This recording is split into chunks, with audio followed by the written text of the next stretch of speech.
गांव का सुकून एक पुरस्कून गांव था। नीले आसमान के नीचे, सब्ज खेतों के दरमियान, वहां एक नौजवान हसन अपनी बूढ़ी मां के साथ रहता था। बाप कई साल पहले फूत हो चुका था और मां ने हसन को मेहनत, दुआ और ईमान से पाला था। हसन हर सुबह अपनी मां के साथ बैठकर कुरान सुनता और जब मां दुआ करती तो उसके दिल को अजब सुकून मिलता। मां अक्सर कहती, बेटा, दुनिया बदल जाए तो बदल जाए, मगर तू अपना अल्लाह कभी ना छोड़ना। हसन मुस्कुरा कर कहता, उम्मी, आप मेरी दुनिया हैं।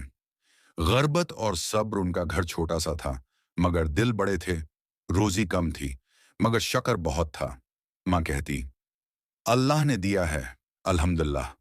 गांव के कुछ लोग उनका मजाक उड़ाते, कहते, ये मां बेटा तो गर्बत में ही खुश हैं।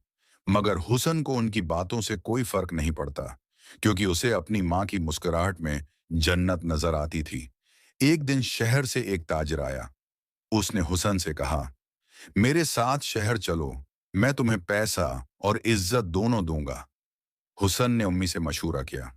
मां की आंखों में आंसू थे, मगर चेहरे पर मोहब्बत थी। बेटा, अगर जाना चाहो तो जाओ, मगर याद रखना, हलाल रोजी और नमाज कभी ना छोड़ना।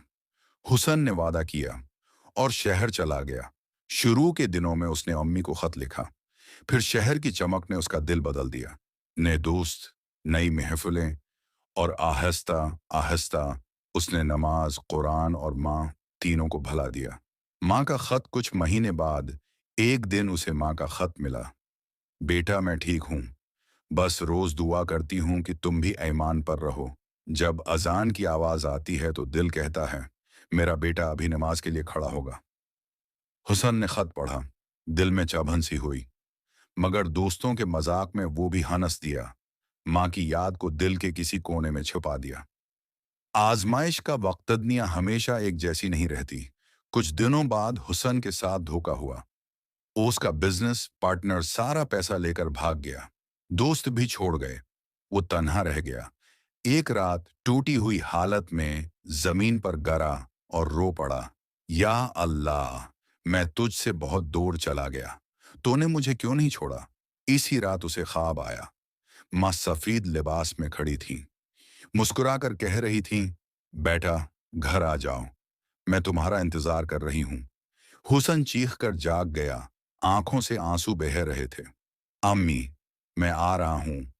वापसी का सफर हसन ने शहर छोड़ दिया। नंगे पांव, आंखों में निदामत, वो गांव की तरफ चल पड़ा। जब वो पहुंचा तो फजा खामोश थी। लोगों के चेहरे उदास थे। एक बूढ़ी औरत ने उसे देखा और कहा, बेटा, तू देर कर गया। तेरी माँ तो कल रात ही अल्लाह के पास चली गई। हुसन जमीन पर गिर गया, कब्र के पास दौड़ कर गया, मिट्टी पर गिरा और चीख कर बोला, अम्मी, मैं आ गया हूं, आपने बुलाया था ना, मुझे माफ कर दो।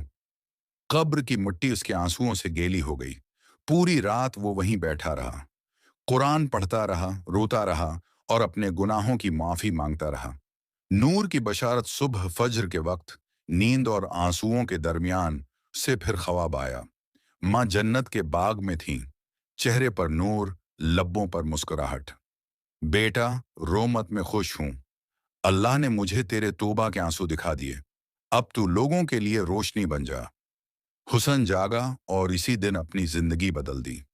उसने माँ की याद में एक मदरसा बनाया, जहां यतीम और गरीब बच्चे कुरान पढ़ने आते थे। आखिरी लम्हे साल गुजरते गए। अब लोग उसे हुसन बाबा के नाम से जानते थे। वो रोज अपनी माँ की कब्र पर जाता, फूल रखता, कुरान पढ़ता और खामोश बैठ जाता। एक दिन एक बच्चा आया और पूछा, बाबा, आप रोज कब्र पर क्यों आते हैं। हसन मुस्कुराकर बोला, बेटा, जहां मेरी माँ सोई है वहां मेरी दुआ जागती है। कुछ दिन बाद हसन बाबा भी इसी कब्र के करीब दफन हो गया। और लोग कहते हैं, जब रात का सन्नाटा फैलता है तो वहां से कुरान की तलावत की आवाज सुनाई देती है और हवा में एक पाकीज़ा खुशबू महक उठती है।